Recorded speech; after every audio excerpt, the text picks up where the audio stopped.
no es aceptable. Nosotros que hacemos política no podemos aceptar que se les dé ese trato a los campesinos, que trabajen de sol a sol y enseguida se les pague 700 o 800 pesos por una litro de leche para que esos empresarios vayan y la vendan en una tienda por 1.800 pesos. Tenemos que luchar para que ese tipo de cosas cambien.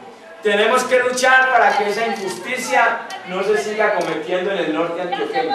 Si hubiera voluntad política del gobierno y de los congresistas, sería fácil solucionar el problema del norte antioqueño, porque estamos pidiendo simplemente que se les pague un precio justo, que a través de ese precio justo pueden ustedes mantener sus hatos lecheros y puedan ustedes mantener su agricultura. Presenté con orgullo a mi partido liberal en la alcaldía de Tarso y ahora en el Congreso de la República sigo defendiendo esas ideas.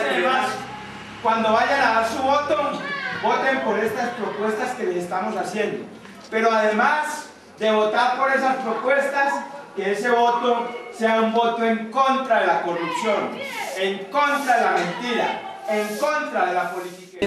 La producción lechera, los hermosos paisajes naturales y la amabilidad de su gente hacen del norte una región de honor para los antioqueños. Del 14 de marzo, marcando la L del Partido Liberal y el número 101 en el tarjetón,